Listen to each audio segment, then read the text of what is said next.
For Pacifica Radio, I'm Christina Onnested. Israel's launched an attack on the Lebanese capital Beirut for the first time since a ceasefire ended the latest Israel-Hezbollah war in November. In Gaza, Israeli strikes have killed a family of 6 and a Hamas spokesperson in the north as Israel continues its renewed strikes there.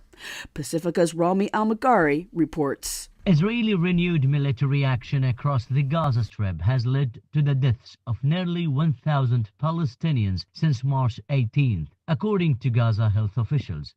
The latest casualties in airstrikes include a key Hamas spokesperson, Abdul Latif Al-Qanoua, who was taking shelter alone in a tent in northern Jabali refugee camp when he was killed. Fatma Al-Najjar is an eyewitness of the strike. A very frightening scene where people escape among tents and carry bleeding children. What they do is only firing missiles on tents. Another Israeli airstrike hit a house nearby, killing 12 people, including children. In another Israeli army shelling, the premises of the International Committee of the Red Cross in Rafah was hit. Israel's ramped-up attacks on Gaza have led to discontent of Hamas rule. Dozens rallied in northern Gaza against Hamas negotiators outside of Gaza, saying they are out of touch with the lived reality of Palestinians here, demanding Hamas negotiate a ceasefire and hostage release. For Pacifica Radio, I am Rami Al-Magari in Gaza.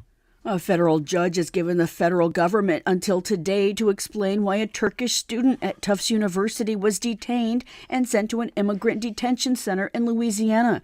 Doctoral student and Fulbright scholar Rumeysa Ozturk was snatched off the street by masked, plainclothes ICE agents who shuffled her into an unmarked van. Secretary of State Marco Rubio defended the action in a news conference Thursday. You come into the United States as a visitor and create a ruckus for us. We don't want it. We don't want it in our country. Go back and do it in your country. But you're not going to do it in our country. The Council on American Islamic Relations, CARE, issued a statement condemning the abduction, saying in part this alarming act of repression is a direct assault on free speech and academic freedom. The arrest is the latest in a series of at least 9 arrests of international students and faculty members in the Trump administration's anti-immigration crackdown and attack on political speech. Suspected U.S. airstrikes have pummeled sites across Yemen controlled by the country's Houthis, including neighborhoods in the capital and other strongholds. This, as an Associated Press review finds, new Trump administration campaign on striking Yemen reflects a departure from a Biden-era policy of limited strikes. Trump told reporters this week the strikes in Yemen have been very successful beyond our wildest expectations. We're going to do it for a long time. The president has signed an executive order to end collective bargaining of federal labor unions for agencies with national security missions. He's citing a 1978 Civil Service Reform Act. Affected agencies include the Departments of State, Defense, Veterans Affairs, Energy, Health and Human Services, Treasury, Justice and Commerce, and part of Homeland Security responsible for border security. Police and firefighters, the order says, are an exception. The American Federation of Government Employees, which represents some 820,000 federal government workers, said it's preparing immediate legal action and will fight relentlessly to protect the rights its members and working Americans from unprecedented attacks. The president has signed an executive order on the Smithsonian Institution that targets funding to programs that contain what he calls divisive narratives and improper ideology, considered an attack on DEI initiatives.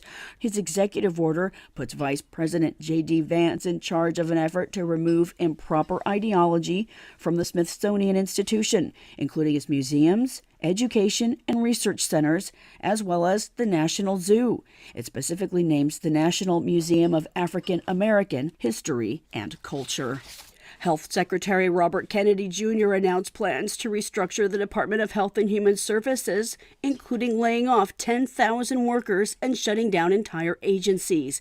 He made the announcement in a video criticizing the department as inefficient, a sprawling bureaucracy. HHS has more than 100 communications offices and more than 40 IT departments and dozens of procurement offices and 9 HR departments. Agencies to be shut down, including ones that oversee billions of dollars in funds for addiction services and community health centers across the country, which sparked condemnation from Maryland Senator Chris Van Hollen. It will put lives of Americans in danger.